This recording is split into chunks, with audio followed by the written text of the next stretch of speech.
You're listening to the Clean Comedy Podcast with your host, James Creviston.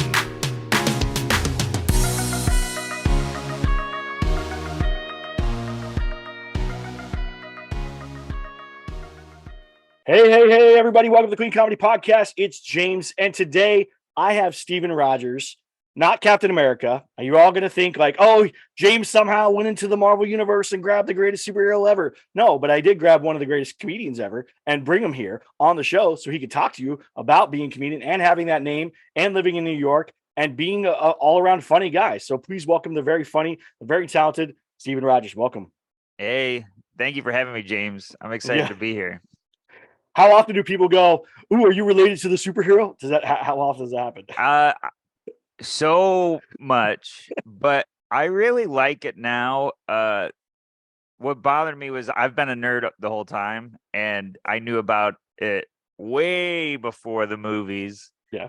And no one cared. Like no one, and very few people knew what it was. But then when the movie was about to come out, I noticed the change, and now it's everywhere. But one time they killed him off in the comic books. Yeah. This was years ago. I was like 10. The Civil War, right? So during the Civil War, they killed him off, and then it's when he gets assassinated the on the steps. Yeah. Yeah, and the Punisher wears his uniform for a while. Yes. I'm a nerd. I know. Okay, great. I think that was when I was 10 years old or something like that, and I was getting on a train with my mom, and the guy that took my ID. He had an ID for some reason. He had my name, and he goes, "Oh, Stephen Rogers, you're dead." and my mom and I both got it, but I was like, "Man, that's great!" Like like no one else would have got that at that time because no one knew anything. But now it's every day. It's crazy. Do people ask you if that's your favorite superhero as well? Or they're like, "Are you a big Captain America fan?" Yeah, I sometimes I get that, and I actually do like him a lot. I love the book. I still read constantly. I was reading before I got on, so yeah. Wait, are you up to date on comics? Are you reading like current issues of Captain America? I'm not up to date because it's so great. There's so much to read. There is. I also used to like buying them because I liked physically looking through them, but now they just take up so much space because there's so many things you want to get. Yep. So I do it on my phone, and I'll read it on flights and stuff. And but I'm sort of caught up and sort of not. I'm still a big fan, but I can't keep up and live a life at the same time. It's hard. No, that's exactly right. That's exactly right. My wife made me like start cutting out buying physical copies. Like I have a whole like cabinet full of stuff, and it's Captain America, Punisher, Spawn, like nice. Batman, like all that kind of stuff. So that's what I grew up on. So that's great. So how did you get started in comedy, right? Being a nerd, it's kind of a weird thing for us to go from saying, oh, I'm okay living in this world or having fun in this world, and then getting up on stage in front of other people, which is sometimes, at least for me, was very nerve-wracking in the beginning. So yeah, I still find it nerve-wracking because I'm socially I feel like I'm socially behind, like I'm uncomfortable and all of this. And then I got to go up to a group of people, and it's annoying. Like the feeling, the anxiety. Yeah. But I love it. It's my favorite. I got obsessed with it pretty early. I saw Wendy Liebman's Half Hour on HBO, and my dad or mom put it on, and I remember watching stand up with my parents. Then Dangerfield got introduced, and then it just kind of snowballed. Jim Carrey movies. And stuff, and I just became as nerdy as I am with comic books. It's just like that with stand up, more so, and I just became over obsessed and was like, I saw how it changed people on the other end of the TV. It's crazy. The person's not even in the room, and they changed the mood in our living room. It was crazy. And I was like, okay, whatever this is, if this is a thing, I want to do it. I didn't think about if it was a job or whatever, but I knew it was the only thing I wanted to do. And then eventually a club opened, and I'm from Syracuse, New York. A club opened there, and I tried to get on, and they gave me a guest spot, and kind of just went on from there. So you didn't even go open mics. You just got a guest spot and did it, or did you? I did like a micer here before that.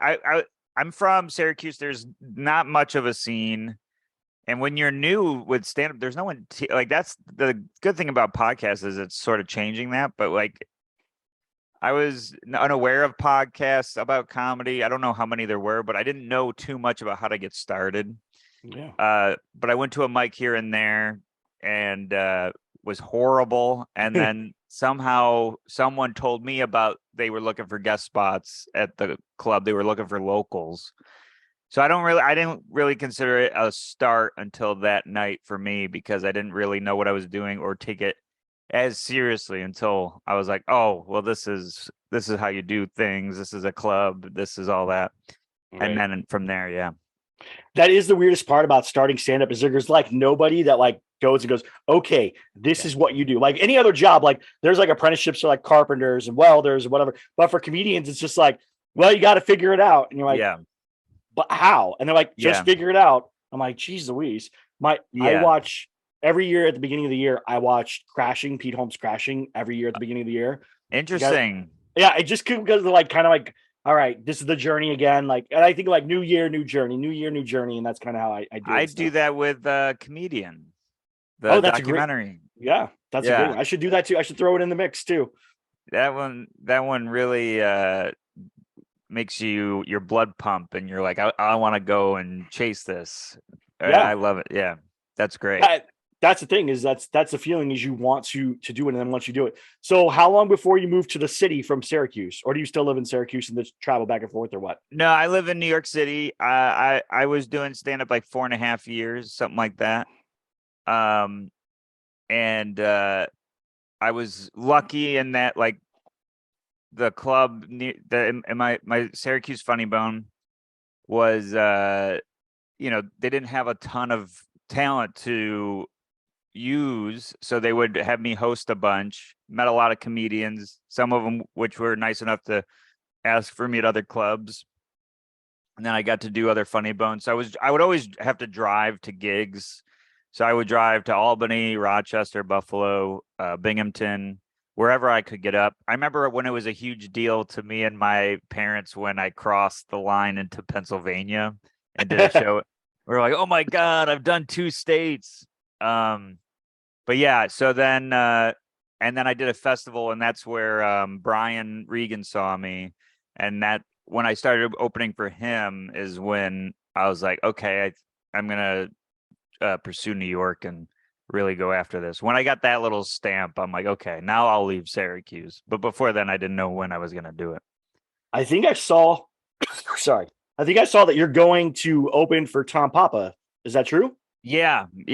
I'm with Brian this weekend. I'm with him right now. And then next weekend I'm with Tom Papa, which it's crazy. I'm like hanging out with the people I was watching. It's Tom awesome. Papa is like my favorite person. And we've had a few interactions in LA where he's given me advice when I first started comedy. Oh man. I met him at the Comedy Magic Club. I got them to like let him. I was like, hey, can you ask him if I can just talk to him for a minute and whatever? And I'm like, no, we don't really do that. I was like, please, just ask him 5 minutes, no more. Like he can tell me get lost afterwards. And he talked to us for like 20 or 30 minutes or whatever. And he gave me a bunch of advice on comedy, and it was the best. And then I saw him in Thousand Oaks, which is right out by where I live. And I sat in the front row, and he like talked to me from stage or whatever, and it was fun. And then I again I don't know, I think it was like 3 months later, I went to the Comedy Store to go do a show, and I ran into him in the hallway, and he remembered me. He's like, hey, I remember you. And I was like, oh, like, he's like, I think it was Thousand Oaks, right? And I was like, yeah. And he was like, oh, what's up, man? And so it was like, wow. I know he's my dream to have on here. So if you tell him how much fun you have on here, I would love to have him on here. And Brian, I love Brian. Brian is like one of the best. We do Brian quotes all the time. I got to work with his brother Dennis before. Man. So yeah, I haven't met Dennis. I want to meet Dennis. Dennis is cool. Dennis is so cool. He's a really cool guy. So that's awesome. So how long from when you started to when you started going on the road and stuff? Like what was that time period and stuff? How long have you been doing stand-up overall? Oh, I just hit 10 years. Nice. And I was on the road immediately only because it's Syracuse. You have no choice. Right. So I was immediately on the road. My parents would drive with me. I was 20 when I started. That's so cool. And my parents would come with me to all the shows and stuff. And I made I think it was all within within New York State for probably the first 2 years or something like that, and then Connecticut, Pennsylvania, and just started to spread a little bit. And then opening for Brian changed everything, and opening for Joe List also. Those two, there's a lot of people that helped me, but those two helped me the most to get me where I am now, as far as like getting into other clubs, getting the courage to move to New York, which is terrifying for anybody. So yeah, I've been on the road my whole career, what context you want to put the road, but yeah. That's awesome. And then do you have like a home club in New York that you always go back to when you're like working out new material, working out sets, or do you just get to kind of work around at all the different clubs? I work around at all the different clubs, but I'd say I'm at West Side Comedy and New York Comedy Club the most. New York Comedy Club is my favorite club. Yeah. They're all good clubs because they use me. But they're all really good. But New York Comedy Club is when I moved to New York, and Joe List was nice enough to be like, hey, you're in New York, come see me and we'll hang out. And he had me meet him at New York Comedy Club, and I watched the show and I was like, yeah, this is why I'm here. This is amazing. And it's just like, I have a nostalgia towards it. It's also where I proposed to my now fiance. It's like, that's the whole, that's I awesome. love New York Comedy Club holds a spot for me. Now, you mentioned other comedians influencing you and getting you excited about comedy. Like above you can't see it here, but above my desk here, I have 4 albums, the 4 albums that influenced me the most. And it's Rodney Dangerfield, Eddie Murphy, Bob Newhart, and Steve Martin. Those are like the 4 that really influenced me the most. Like, so those are good ones. Yeah. Who do you have that are your influences, or like kind of got you excited the most for comedy? Like, what were the ones? I think you mentioned Dangerfield, though. Ray Romano, for sure. Yeah. That Ray Romano at Carnegie Hall album is just perfect. Brian Regan. Ellen DeGeneres' first 2 HBO hours were huge for me. It's a great question. The problem is when I'll just keep going. But Gary Shandling. Gary Shandling's amazing. Gary Shandling I'm obsessed with as well. I really liked the zen-ness to him and all that. Okay. I'm just gonna keep, but Wanda Sykes. Wanda Sykes is a huge one. There's so many that get me, and I do like that it rotates a little bit. Like my new favorites have been Bargatze, Joe List. Every time I watch him, I leave thinking I don't know what I'm doing. Yeah. And same with Brian. I'm sure it's gonna be the same with Tom Papa. That's what's fun, is there's so many really good people at this job. Yeah. But if I had to pick 4, I'll do the albums. I like the album thing. Yeah. The Ray Romano album, the Brian Regan, I Walked on the Moon. Yes. I alternate either one of Ellen's hours, and then Tennessee Kid is Nate's favorite Nate hour so far. That is true. That is a great one. My wife and I saw Nate. She's a big Nate Bargatze fan, and it was awesome. Nice. So she's like, the good thing is like we bonded over comedy, my wife and I, but we bonded over like silly comedy. Like when we first met, we talked about Billy Madison. That was like our favorite movie, and we still watch it a lot. And then Office Space is our other like favorite movie that we watch a lot too. So it's like one of those things. So we bonded a lot over comedy, and we went to comedy clubs a lot. I waited a long time. I waited till I was like almost 35 to start comedy. Because like I had no idea you could start younger. I always thought like you had to be like an actor or something and then go do it because it like I didn't You know thought any it was better. like the president. You're like, yeah, after 35. Yeah. That's someone will tell you, hey, yeah, you can do it now. You know. Yeah. That's So great. it was good. What's your favorite place that you've ever performed? Like where you've gone that you've been like, man, I can't wait to go back there. It could be for food, it could be for the club, it could be for Oh, the atmosphere, for anything. we're in Texas right now. I love the food here. What part of But Texas are you in right now? we're in Fort Worth. Okay. But I grew up in Temple, which is Central Texas. So I know. oh, nice. Yeah. I opened for Brian at the Netflix special at Tuacahn in Utah. The At the Rocks. Yes. That is probably my favorite venue I've performed in. It was really beautiful, and just a pretty amazing experience. And I'd love to go back. I really like Portsmouth, New Hampshire. Okay. It's a beautiful town, and I go there maybe once every couple, whatever. I go there, and I love that spot as well. I really haven't been to anywhere where I won't come back again. That's like, I mean, unless it's like little towns where they don't respect comedy or don't know comedy, that makes it hard for me to want to go. There's some places in upstate where I'm like, I'll never drive through there. But for the most part, I love pretty much every city I've done so far. I'm pretty grateful. And are you planning on coming out to LA anytime soon to do shows or anything like that? Do you have any tours booked out this way? Yeah, I'm gonna be out there in April. Okay. I don't remember the dates, but yeah, I'll be out there in April. All right, we'll come see you. Yeah, I'd love to meet you in person. Yeah, I like it out there a lot. And there's some really fun shows in LA, which I always enjoy getting to jump on. Yeah. So if you had to start over, or if you had to go back in time and give your younger self advice to starting over in comedy, what piece of advice would you give yourself? Oh man. Right. Yeah. I guess oh well, yeah, don't eyes on your own paper.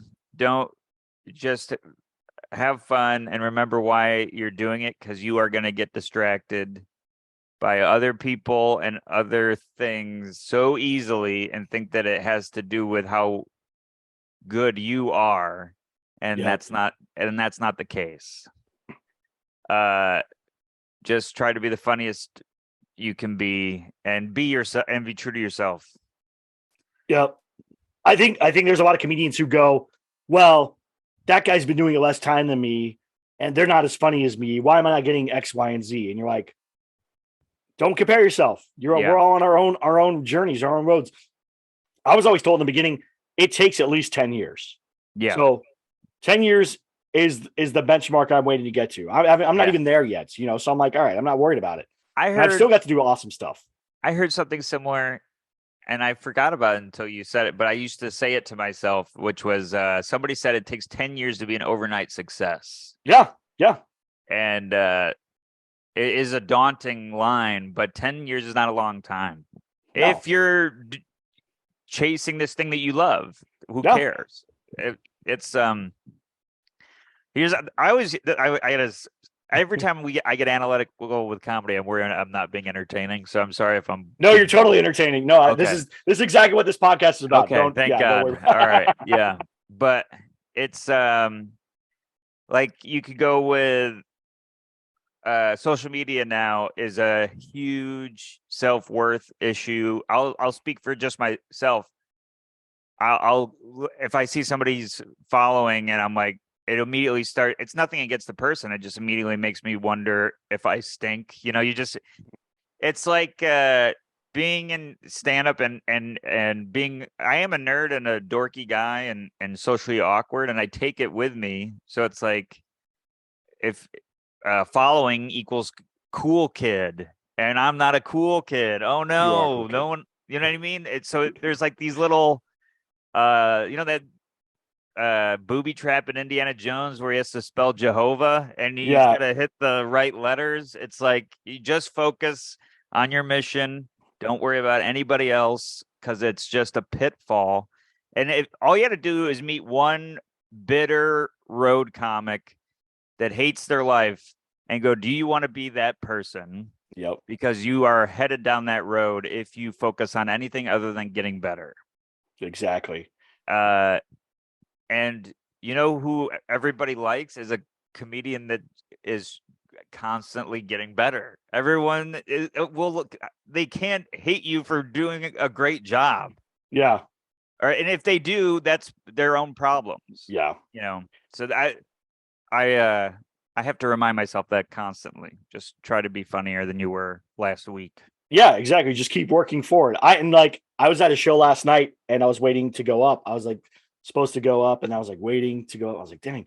And I was just out talking with other comedians. And when they came off, I was like, hey, I really like that joke that you did or whatever. I was like, I love it. Like, great job. And they're like, thank you. I've been working on that or whatever. And like, suddenly like the table was like full of comedians. And like, one comedian's like, you're like everyone's hype man. Like as soon as they come off, you're like, great job. You did this thing great. And you love this or whatever. I was like, I just love comedy and I love to see people succeed. Like it makes me happy. I don't have that bitterness towards other comedians where I'm like, oh man, I can't believe this guy, like whatever. I don't know. It was super funny for someone to say it. I'm the same way. My fiance is a comedian as well. And she and I were somewhere.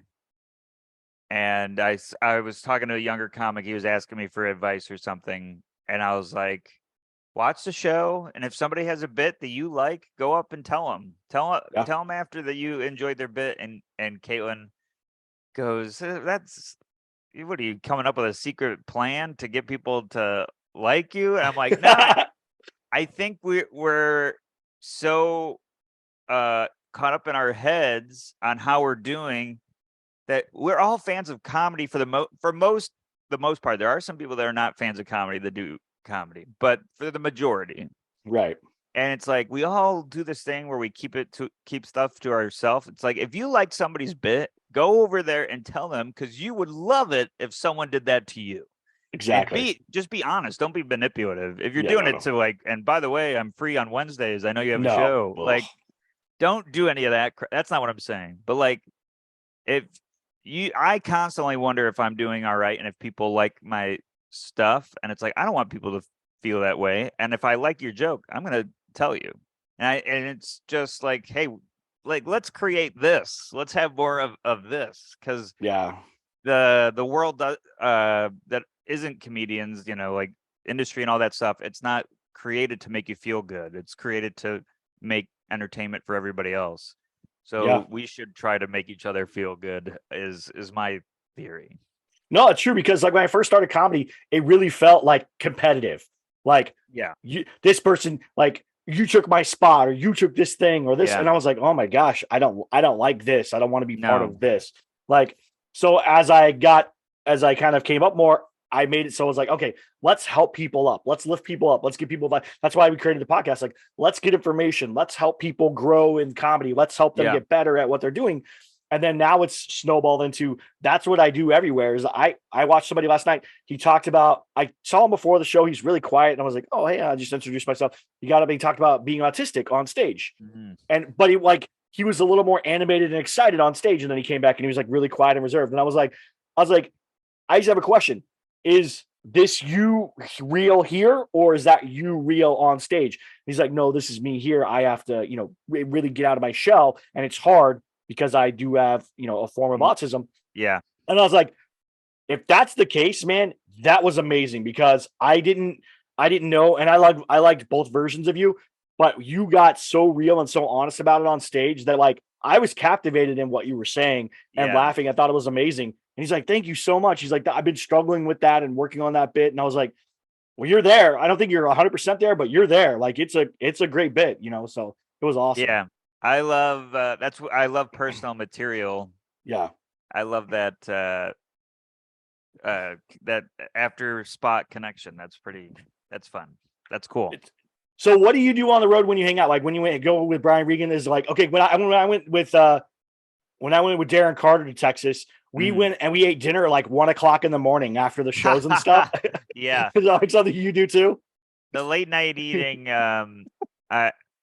no, we did okay. We got in the night early last night and we just kind of hung out and played pool.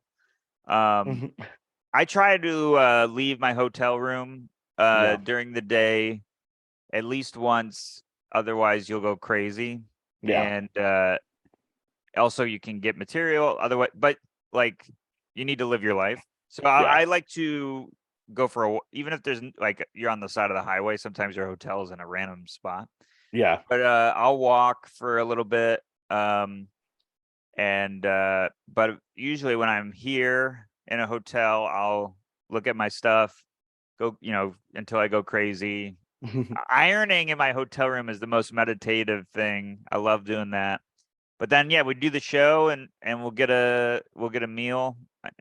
Kind of normal with Brian, but like if I'm on the road and it's me, I usually bring a buddy and we'll maybe get a meal after. I don't know. I'm not a party guy because I'm so uncomfortable too. I wouldn't be like, let's get this going. I wouldn't know how to do that. I'd be too worried about being loud in the hotel. But me and my buddy that I work with, Peter Wong, who's really funny, we got into Survivor, and now when we're on the road, we watch an entire season of Survivor in one weekend. So I'm a dork, is what I'm saying. That's funny. What I do when I'm on the road, I have to find the channel that has because there's always a channel that has Seinfeld on. Believe it or not, people, it's real. Yeah. And I leave Seinfeld on while I'm doing stuff. So I leave it in the background and somehow it like calms me down. My buddy David Studebaker will find Frasier on TV if he can and leave that on or watch Frasier. Because we were doing a show in Alaska and he came into my room and he's like, Seinfeld again? And I was like, I found a channel that has it on, bro. I'm just gonna leave it on. And I'm writing, I'm writing and doing other stuff. Yeah. He's like, how can you concentrate? I'm like, I need whatever that is to be occurring. Because in my house, I have my daughter and my daughters and my wife and stuff happening. So I need like that little weird background noise to like kind of keep me focused on what I'm doing. Otherwise, I'll go crazy in a quiet hotel room trying to write or do something. It was insane. Living in New York, I'm used to the noise, and quiet for me is bothersome as well. I have to fall asleep with something playing. I'm usually something is going on. Yeah. There's always sound for me. Now, what are your ambitions? You're a great stand-up. You've already had great albums, a #1 hit on iTunes, a great dry bar special. Like, what do you want? Do you want to be in movies? Do you want to be on a TV show? Do you want to write for TV or movies? Like, what is your goal? Because you have all the time in the world, really, honestly. You're a young, awesome guy. Like, you're gonna nail it. So, yeah. I wish I felt the same way about you myself. Feel that same way. Right on your mirror, James said, I am a great, awesome guy. And look at that every day. That's great. Kayla will immediately clean the mirror. But she's like, yeah, you're awesome, but this looks bad. I do fantasize about being in a movie.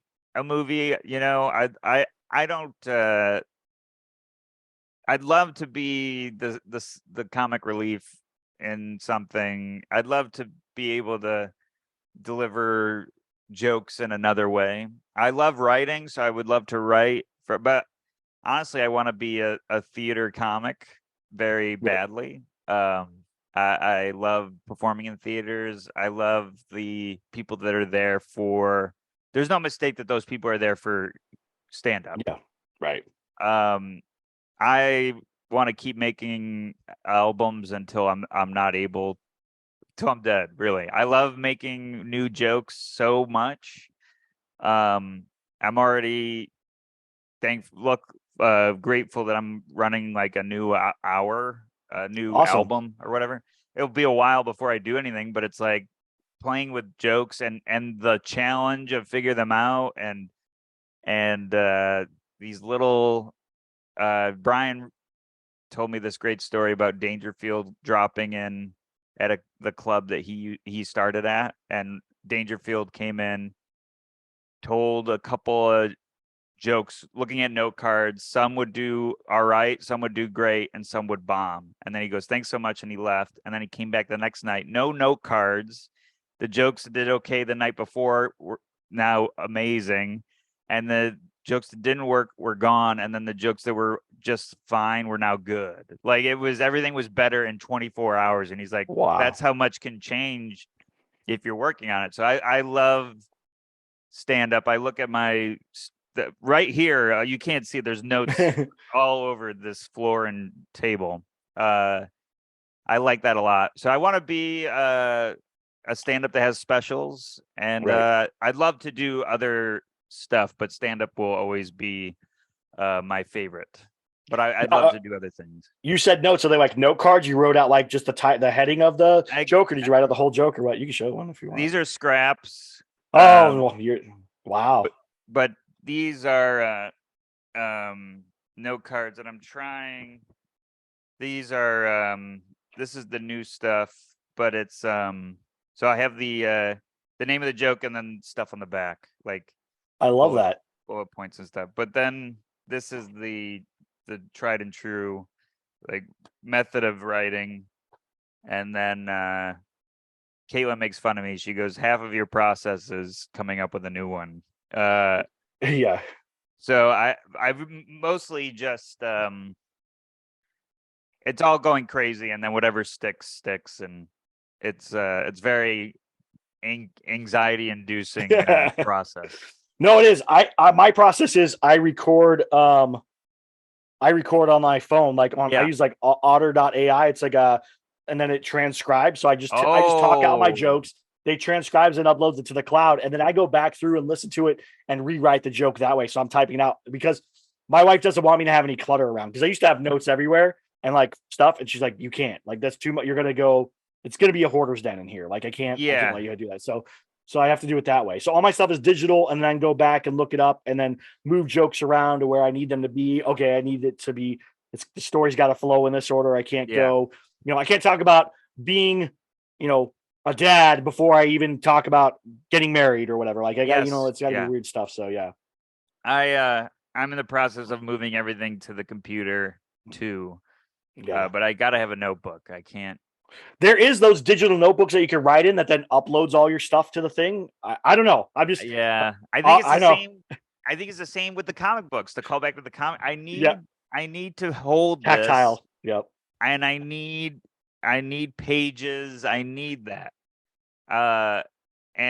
But the rest is all done. I record and listen to all my sets, which is back to the young comic advice thing. Get used to that and do it now.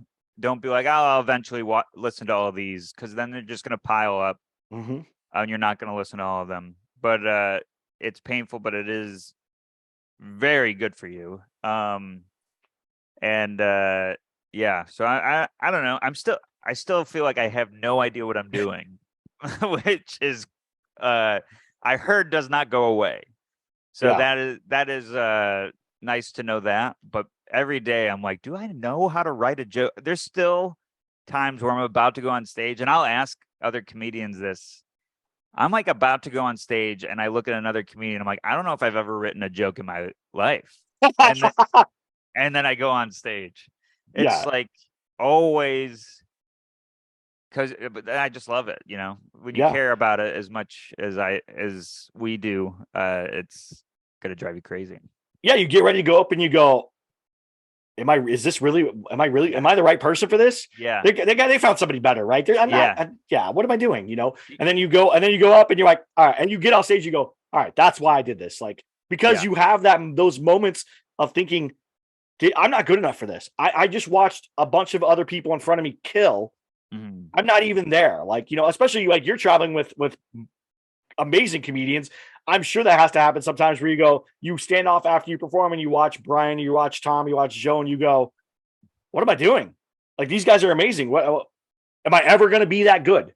Yeah. I'm asking myself that all the time. But the good thing is, back to like comparing yourself, that is the only healthy comparison. Yes. To a degree, you have to be fair with yourself and go, look how long they've been doing it. Yeah. all of that. But taking all the obvious stuff about that away, I'd rather compare myself to Brian, Joe, or Tom to be like, well, I got to go back to work. I got to look at how like hard they're killing, destroying, and it's like that is not effortless. It's not effortless. It appears it, but it is not. And it's like, get back to work. And I like that feeling. I like watching a friend kill. I think that's all my friends are killer comics, and it drives me crazy, but in a good way to watch them. My girl, I call her girlfriend or fiance. I hate the middle ground. Right. I can't wait for wife. Wife will be, I don't have to change it. But Caitlin Palufo, killer comedian. Yeah. Not clean. But very good. She just destroys. And I'm like, good Lord. Like that's how you're supposed to do it. And then it makes you work. And I like those. I like that. Jealousy is not the right word, but I like that feeling. Fire. It's the fire that burns inside you. Yeah, because like Tom Papa is probably the closest to the career that I want to have. Like he's exactly kind of the same person. He's done TV stuff. He's been in things. He does theaters. He performs everywhere. I agree. But he's very much a dad, father type comedian. That's the kind of guy that I am, and that's the kind of style that I do. So he's very much like, I watch him and go, goodness gracious, like, where's my joke like that? Like I've had the same thought, and I'm like, how could I not write a similar joke, or how did I not write a joke like that? Yeah. And then I watch a lot of his stuff, and I just go, he's like one of my favorites. So if you can put in any good word for me, like it would be great. I've reached out to him. My first time working with him. I'm excited. Oh, really?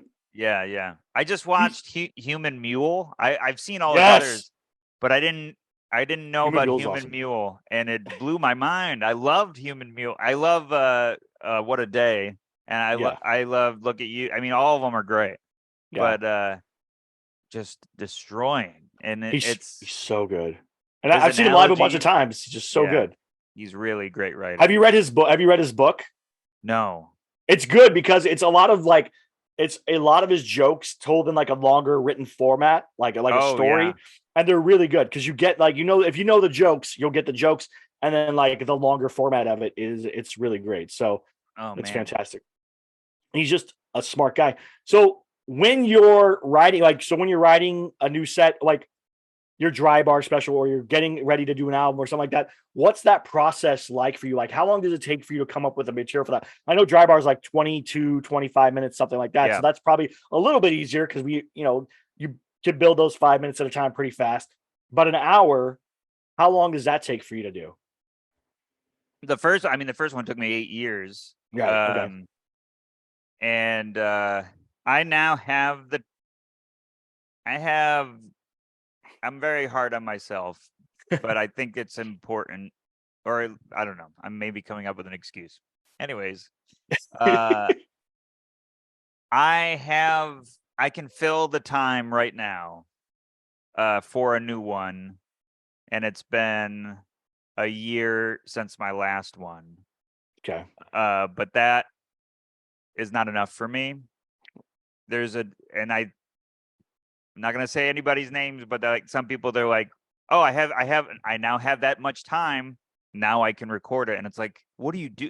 You're not even close. If it were me, I think, okay, now I have that time. Let's whittle it down to maybe even half of that, because there's probably a lot of crap in there or stuff that isn't enough, And so I think it'll probably be another 2 years before I record another album, and so it takes a long time. But for me, I write a lot and I have a lot of jokes, but it's just I have the issue of working on all of them at once instead of honing in on one and making that the best joke it can be. And I think that's what this new hour a year fad that was going on, which I think is sort of going away. Yeah. I think that's what that is. You're like, oh, I need a new hour, and it's like I need a new good joke. So I'm trying to when I started, someone told me 5 minutes at a time. Nope. And I think that's what I'm gonna do as far as making this tighter. But yeah, I don't know if I'm answering your question, but No, that's exactly what I'm saying. Because that's what I do too. Is I do 5 minutes at a time. Like I'm like, Yeah. is this the best this 5 minutes can get? Okay, now that 5 minutes always works, always does well. It is tight. There's not a bunch of filler in there. Now let's move on to the next 5 minutes and work that out and massage that. Okay, and so I think I have about 20 minutes. Like, this is great. I know this will work. I don't have a problem with this. I'm working on the next 5 so that I can have 25 to submit to Dry Bar to do Dry Bar, right? Yes. That's the goal. So that's what I'm working. The weird part is the last 5 somehow is harder than the first 20, and I don't know why. Well, I know I know what you're talking about. Yeah. I think closing is so hard. You want to leave on a nice big bam, like that's what always scared me about late nights is you could be doing well for that 5 minutes, but that last joke better kill. Yeah. Otherwise it's a weird ending. And that's the last thing people heard. But yeah, it is hard, but I like the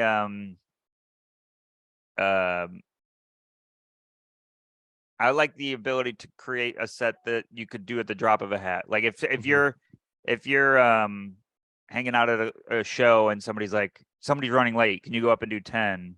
I don't have to think about what jokes I'm going to tell. I just tell my killer 10. That's the goal is with this new stuff that I'm working on. But I also think that's why I don't make a set list anymore. Oh, really? Yeah. I mean, I do this thing where I don't have it in front of me. Oh, I do. Where I'll just write joke. My buddy called me out on it the other day. I write a bunch of jokes down, but that's like my wish list. Right. It's like I hope I get to tell these. It's almost like to remind myself what jokes I want to tell, but I don't tell them in a particular order. I kind of just want to start. That's what I'm going crazy about right now is how to start a set. Right. Because that's so I don't know how to start a conversation with people.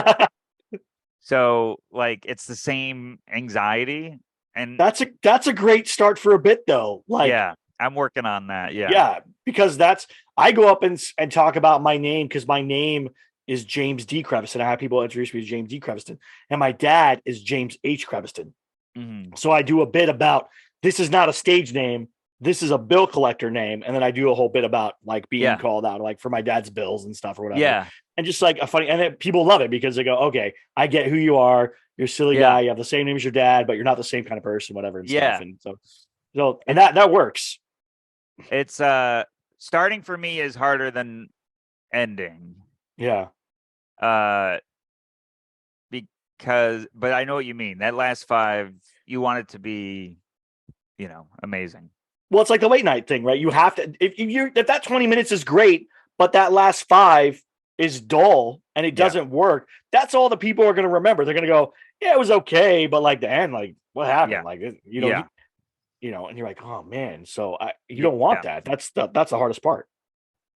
That I want to have. That's why I kind of talk about like we all have chunks in our material, and these sort of relate to each other, even if they're not all in the one, relationship, whatever, blah, blah, blah.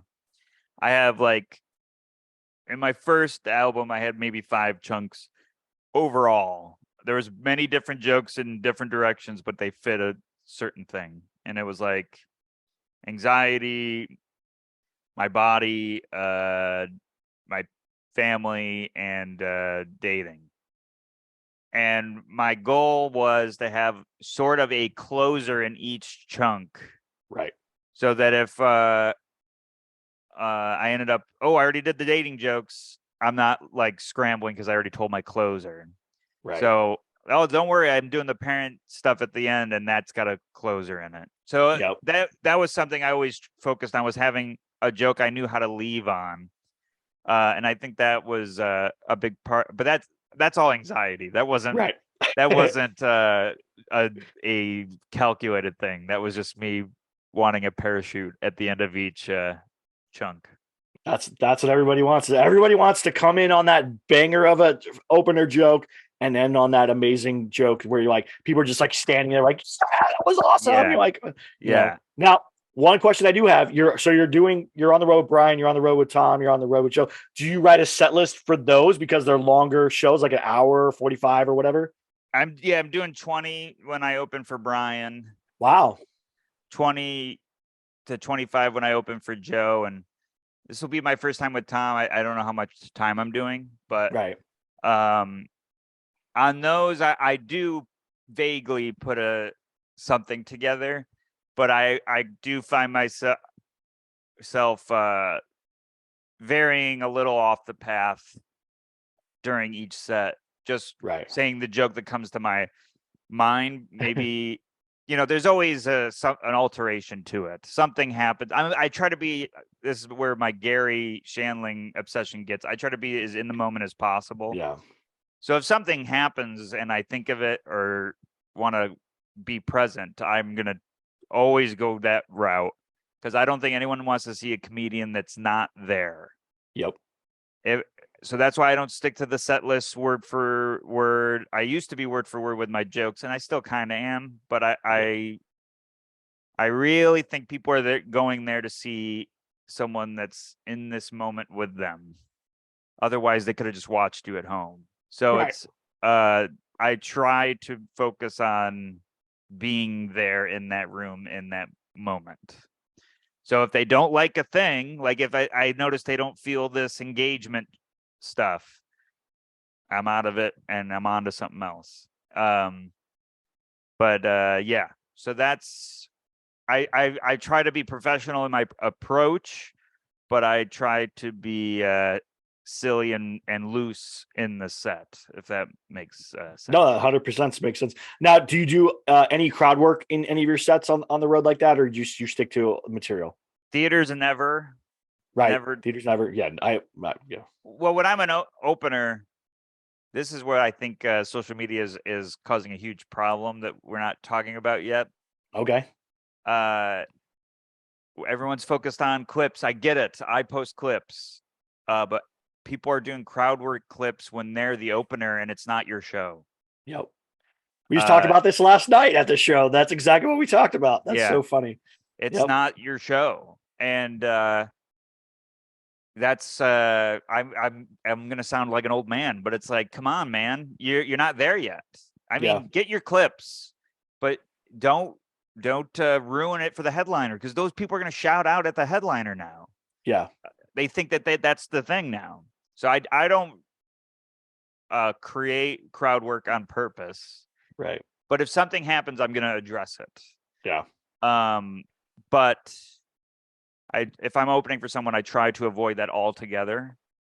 And if something does happen and I'm opening for someone, it keeps happening, I try to let them know, hey, this is fine that you're doing this with me. You can't. It's got to end with me, because it's not going to happen for this guy. Yeah. So I'm show before everything else kind of guy.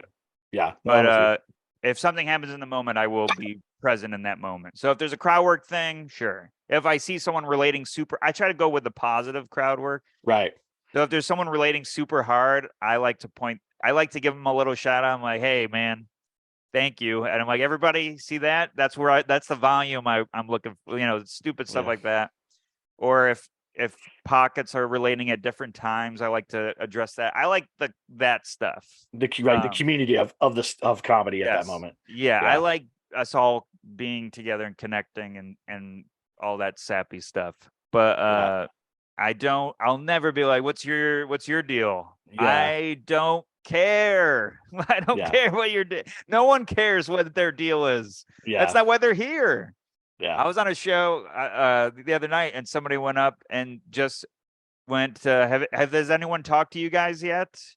and they immediately went into crowd work for their entire set. And it's like, yeah, we all talked to them. We did our stand-up.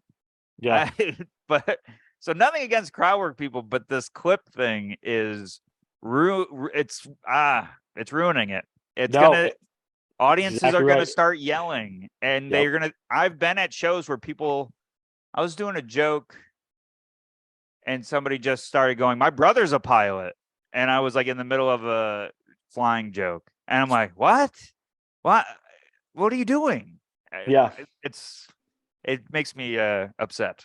But No, I get it. I get it, because that's exactly the problem that I'm running into is like people want to be engaged with, but then I don't, that's not for me. I'm the opener. I'm the middle. I'm not going to do that. That's not what I do. Like when I was with Darren, I know he does a ton of crowd work in his show. yeah, I'm like, I'm not going to do anything. He's like, you can do some if you want. I'm like, I'll address it again. I'm like, I'll address it if somebody yells out something or yeah, whatever, but I'm not going to engage with that. I'm not going to be like, hey guys, yeah, what you doing? It's like, I'm not yeah. going to do that. So yeah, no. When it's crowd work for crowd work's sake, I love it. It's really fun to Right. watch. But when it's like clear that you're trying to get a clip, I have an issue. Yep. There's people that I know that are crowd work comics where I leave the hang to go in there and watch them. I'm like, Yeah. this is gonna be fun. You got to see this. But yeah, this new thing where social media over everything, that's Yep. gotta stop, because it's gonna make people. Also, if you blow up from a clip, they're gonna come to see that thing. Yep. So Steve Hofstetter. Steve Hofstetter yeah, is exactly that thing. Yeah. yeah. So it's I'm all for putting out your art and showing that you're funny, but you got to think past the one clip doing well, in Yeah. my opinion. No, it's true. Do you know the first time I ever saw crowd work was the Todd Barry crowd work tour special that he did? That was the first time I ever saw crowd work. I was like, this is amazing. It was like watching magic happen all the time. I was like, what the heck is this guy doing? This is amazing. And I hadn't been familiar with Todd Barry before. But then I listened to his other stuff and I was like, oh, this is not what he does all the time. This happened to be his thing to do this one time. And I was like, that is really taking a big step like out of the box to go, Yeah, I'm not going to write any jokes. I'm not going to do anything here. I'm just going to engage with people in crowd work, because it could go bad really fast, definitely. He's so quick that Yeah. I mean, that like it works for him, but I agree. You're like, oh, he's a crowd work guy, and then oh no, he has tons of material. Yeah. I had no idea though. Like that was the first way I was introduced to him. And I was like, oh my gosh, this guy must be like the greatest comedian ever. And he is a great comedian. Don't get me wrong. Todd Barry's amazing. But I was like, how was he doing this? But then I realized, oh, he has decades of actual stand-up experience. He didn't just go, I'm only going to do crowd work. That's all I'm going to do. He did a lot of work before that stuff. Yeah. That's evidence contrary to what I'm preaching, which is the crowd work did bring you to find all his stuff, right? But not from social media, and it was a real special, right? But you could argue that the crowd work would bring people to see all your jokes, but I think when you're at a show and you got to think about how much crowd work you do, because you just made the show all about this individual and there's still a full room of people. Yeah. So I like it. I think it's very funny. It's just like, you got to be careful with it. And it's making people yell out at shows. Yeah. Which is something's got to be fixed. I don't know how we're going to do it. I don't know either. Well, Stephen, thank you so much for your time. I know you have other things you want to do today. Where can people find you? Where can people find out where you're going to be on tour? All that kind of stuff. Where's the best place to follow you and everything? Please follow me on Instagram, Stephen Rogers Comedy. Subscribe to my YouTube. I'm trying to get that up there. I'm gonna go subscribe right now. I didn't even know that you had one. I'm going. Stephen Rogers Comedy. My special's on there before he was super. It's an awesome one. Like I listened to the audio first, and I was like, "This is hilarious. This is so good." Thank you. That's how I found you, and I was like, "This is amazing." Again, I found you partly from a Reddit clip like of somebody from something from that. And then I went and downloaded the album after that. And I was like, oh, this is great. I love this. Oh, thank you. Yeah, I'm very proud of it. And I plan on releasing another special on my YouTube channel and other fun stuff. So please subscribe to my YouTube and StephenRogersComedy.com for my tour dates. I'm going to be adding a lot more stuff. Got a lot of fun shows coming up. And that's I think all of my stuff. Yeah, we'll put all the stuff in the show notes so everyone can link to you and stuff. Share the special for God's sake. I need people to see it. So if you're listening and you like me, please share it. You'll love it. You'll go listen to it and you'll go, yeah, I've got it. I told everybody about it when I was listening to and stuff. And then his late show appearances are on his YouTube too, which are fantastic as well. Oh, thank you. You're gonna be inundated with great material and great comedy. And then go find when he's coming to your city. I'm gonna go look and find out when you're coming to LA because I'm definitely gonna. It's not on my site yet, but it's not on there yet. Yeah. Okay. Yeah. I'll just keep an eye out and I'll just shoot me a message too. I will. I'll go get tickets right away. I'm not worried about it. So you're very kind. Yeah, I want to support. I love great comedians. I love learning from other comedians. I love when I see people doing something that's unique and true and just funny. And that's what you do. And it's like, all right, this is amazing. So plus if you're touring with Nate, then my wife will definitely like double down on coming. I am. Oh yeah. She will go, we have to go now. And I was like, I'm not gonna be in LA with him. I'm gonna be in this is my first run with him. I'm very excited. In looks like Minnesota, Wisconsin. Yeah. So I'm like reading off his tour stuff. All right, guys, here's his tour dates. Thank you. Yeah, no problem. Well, thank you everybody for listening. Thank you again, Stephen. Please go check out his stuff. I'm gonna put everything in the show notes so you go subscribe. I just subscribed to his YouTube. I didn't know that it was there, but I did go do it. So I think I'm 934 now of the subscribers. So go do it. Let's get him over 1,000. Let's get him more watches and stuff, and get him some more money too. Like every comedian's struggling. We all always need more money. Like it's never enough. I'm sure even Brian Regan's like, I could use a little bit more money. It's rough sometimes. So thank you everybody. Please like, subscribe, and have a good one. We'll talk to you soon. Bye.